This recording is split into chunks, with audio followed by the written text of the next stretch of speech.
Welcome to the Unit 6 assignment for MGT 618 International Business. Here we will discuss the differences between domestic strategy and international strategy, as well as take an in-depth look as to Nike's corporate strategies.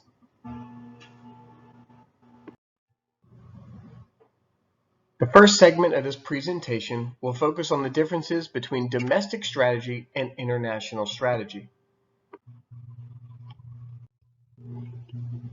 The differences between domestic strategy and international strategy. Much consideration has to be given to differing cultures when working internationally. And here you have to break down language barriers, and that is certainly going to be paramount to business interactions. Designing a product for the international consumer could be a daunting task and very different from local consumers.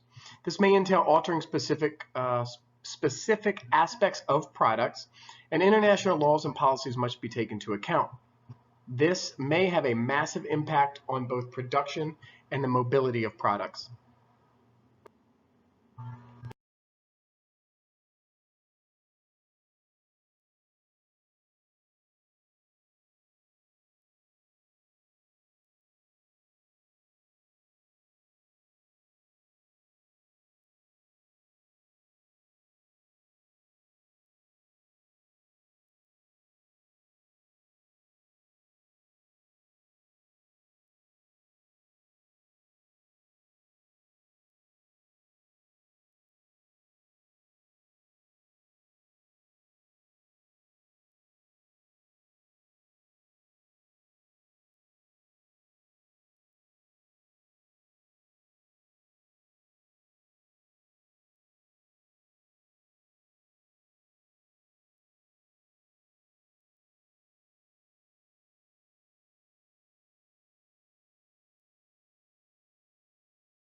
The following slides will speak to both domestic and international strategies set forth by Nike as a corporation.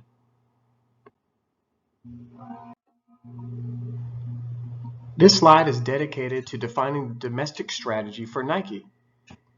Nike originated, it was a sign of being on the in crowd, a link to people's sports idols. It was a reason for envy that would later become a global phenomenon. From day one, Nike devoted a ton of money to both research and development and were receiving private funding to stay ahead of their competitors. Customization would become a powerful aspect of their product lines. The company would seek out national sports stars to gain and retain consumers. These strategic partnerships would fuel the company's success.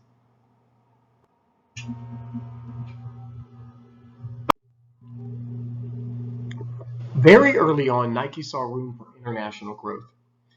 They saw that manufacturing in other countries would equate to lower overall business cost. They would soon move manufacturing to Indonesia and China. Today, they have more than 700 plants in 42 countries. Nike has always considered what lines of products they would pursue based on available resources in certain areas. Also, consideration to communities and supply chains has been given at each and every point within their business practice. Each market is indeed a bit different. Nike strives to achieve zero waste and responds to the demands in the market. The company has continued to develop strategic partnerships overall.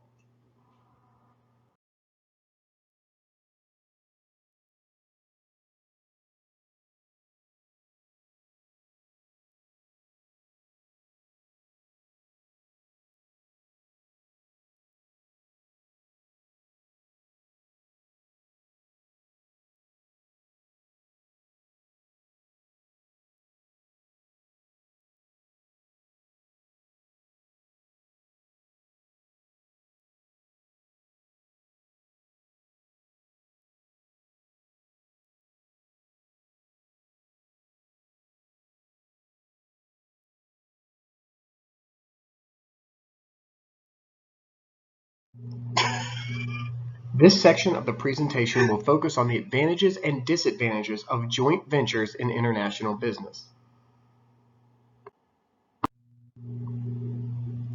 The pros of joint ventures is that they allow ease of market entry. They also bring to the table a shared risk. Not one company has to carry all of the burden there. Bringing different businesses together presents shared knowledge as well, as you get institutional knowledge from different businesses. There's an increased chance to maximize competitive advantages with these things in play. The cons of joint ventures are that partnerships can indeed become very complicated. There can be unwanted transparency given to the other companies that you're working with, as well as a loss of autonomy. Appeasing a partner through times of transition can be very turbulent, and that can certainly weigh on a company. And dealing with both cost and revenue with the other side can be tricky.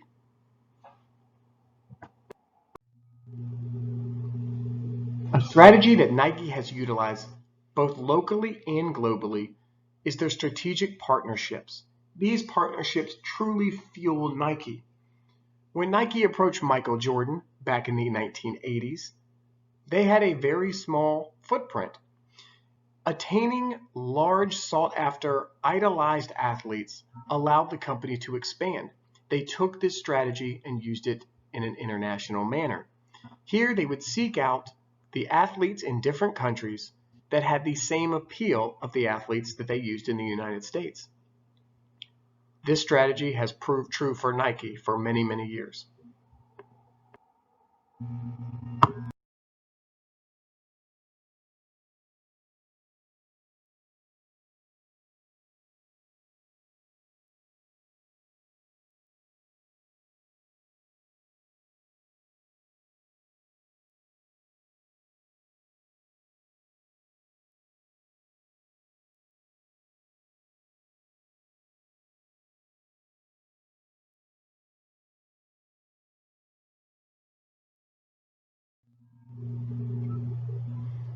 That concludes this presentation, and I thank you for watching.